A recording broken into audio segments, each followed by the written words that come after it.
Philosophical arguments consist in a series of statements, some of which support another.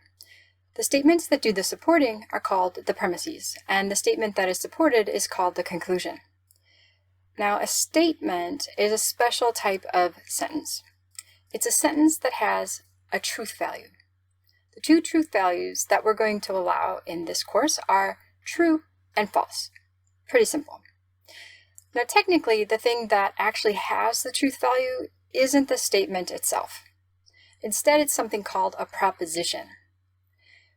We don't have time to go into the details of what a proposition really is, so we don't have the time to do a discussion of the ontology of propositions, but we're going to consider it just generally an abstract object that is the bearer of truth values. Okay, so to make our discussion a bit more concrete, let's look at some examples. So here we have some statements. And the first statement here is using the symbols of the English language. And if you're taking this course, hopefully you'll be able to read this off pretty quickly. You'll know what these little scratches on the board mean, these little lines, and you'll be able to read it as the cat is in the box. Now, the second statement here is not stated in English. And if you don't know this language, you might not be able to interpret what this string of symbols means. However, if you speak and read Swedish, then you'll immediately recognize these symbols and you'll realize that they are pronounced katten är i lådan, and you'll understand what these written and spoken symbols actually mean. Now, the next statement down here, there's probably a lot of you who took Spanish in high school if it's not your first language, and so you should be able to read this off. El gato está en la caja. Okay, so that's another group of symbols from a different language. And we have down here a string of symbols that I don't really know anything about. I couldn't write these symbols. I don't know how to read these symbols to you. But according to Google Translate, this is the correct translation for this English statement here. Okay, so here's the question. How can all these different statements written in different symbols from different languages be the correct translations of each other? So philosophers propose that what's going on here is that these very different looking strings of symbols from different languages, they all have the same meaning in some sense. And so there's this idea of meaning that goes beyond the symbols. And that's what we're going to call a proposition, the meaning that's expressed by a statement. Okay, so here's our proposition. And as we said before, we're just going to say it's an abstract object. We're not going to talk too much about what that means. We're just going to say it's an abstract object that can take a truth value. And the truth values that it can take are true and false. Okay, so once we understand what a proposition is, that is sort of the meaning that's behind these different statements in English and other languages, we can understand that it's not the statement itself that has a truth value. It's not these particular little symbols that have a truth value of true or false. It's the proposition behind them that has the truth value. And it's sort of by courtesy that we say a statement can be true or false, okay, in virtue of expressing a true or false proposition. Okay, so I think the next natural question to ask is, how does a proposition get its truth value? And in short, the answer is that reality gives it one. Okay, so we can imagine all of reality down here.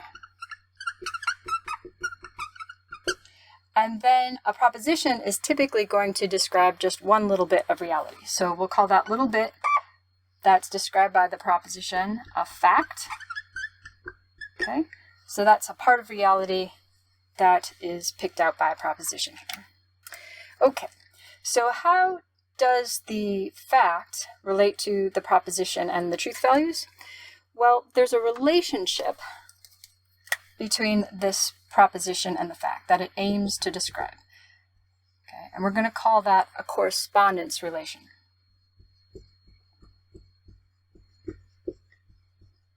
All right, and so we have this fact and a correspondence relation to the proposition here.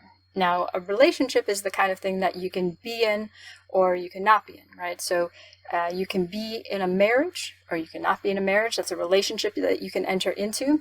And likewise, correspondence is a relationship that a thing can enter into. And so if you're in that correspondence relation, we'll say that the relation holds.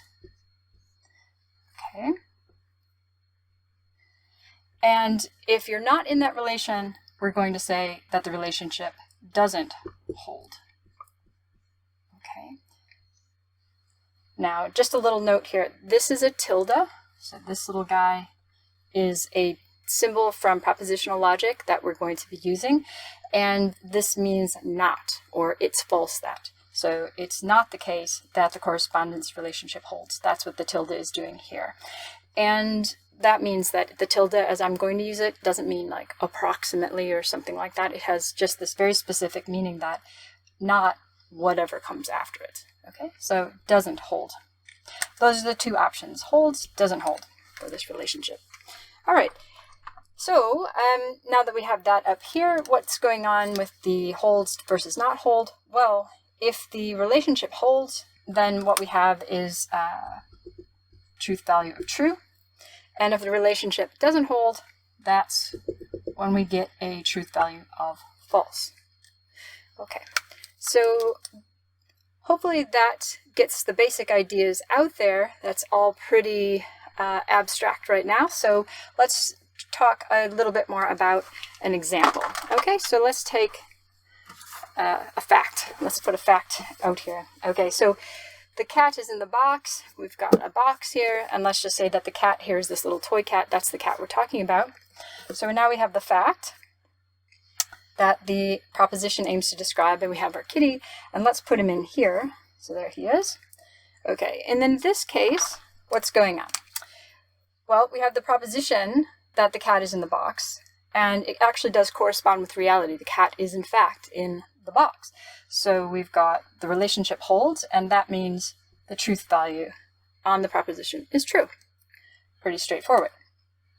Okay, so what if reality changes, though, right? Kitty comes outside of the box.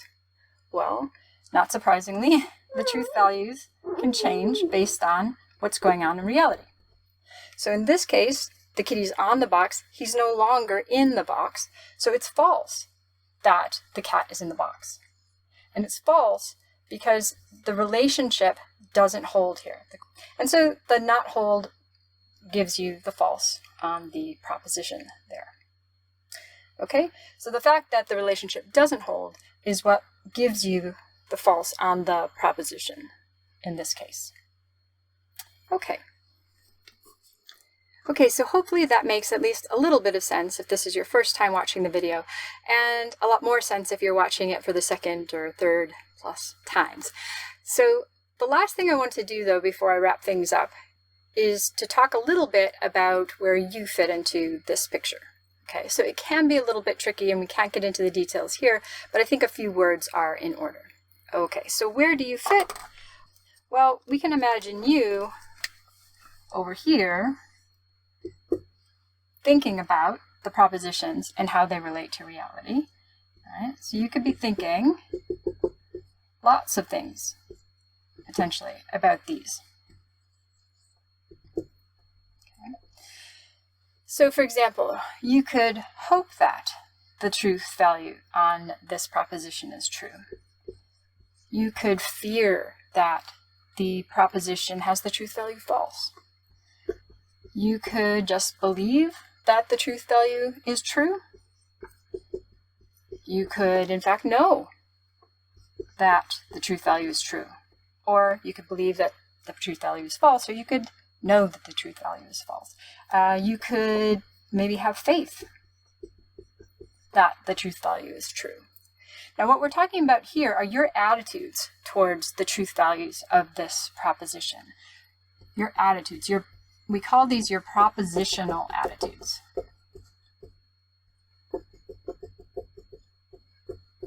These are your attitudes about the proposition's truth values.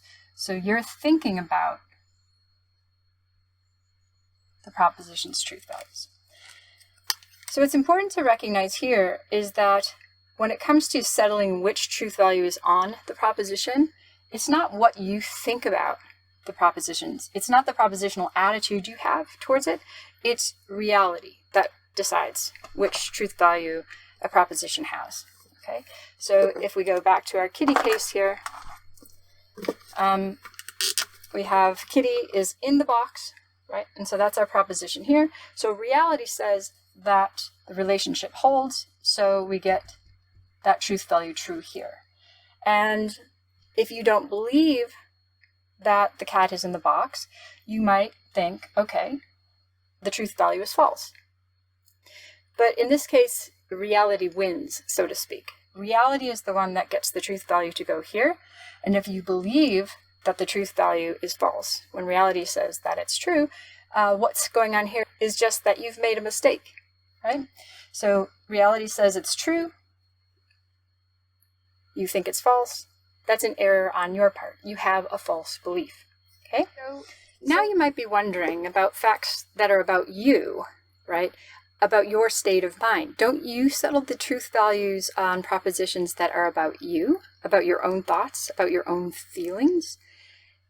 Well, this isn't the place to delve into that, but maybe there's a few things I can say to help clear things up. So yes, in a sense, and no, in a sense, you do settle truth values on certain propositions based on your feelings and experiences. Okay, but these are going to be subjective facts about you. So they're subjective, they depend on your mind, your experiences in order to exist. But once they're in existence, they become facts. And so you can be mistaken, right, about these facts, or you can get them right, just like cats in boxes. So for example, if I say, I love chocolate ice cream. So I can say those words out loud. I can say those symbols, just like I can say the cat is in the box. And I'm expressing a proposition, right? There's this meaning of what it is to say, I love chocolate ice cream. And then there's facts about me, right? So I'm here, and you can't quite see into me to see whether or not it's true or false that I love chocolate ice cream. But there's a fact of the matter. Either I do or I don't, okay? And as it happens, I don't like chocolate ice cream. I don't like it at all, right? My saying that I love chocolate ice cream, it doesn't make it true that I like chocolate ice cream, or definitely that I love it. And if I say I love chocolate ice cream, when the facts about me, who I am on the inside, don't match up to that, don't correspond to what I'm saying, and I know it, well, that's what we call a lie. Right? Now, of course, if I were in a play and I said I love chocolate ice cream and I'm in character, there's some situations where this could get a little bit more complicated, but we're not going to get into dealing with fictions right now. We'll leave that for another time. You can explore that on your own. It's pretty fun stuff. Okay, so now it is time to wrap things up, but hopefully now you have a little bit better sense of how statements relate to propositions and how propositions get their truth values.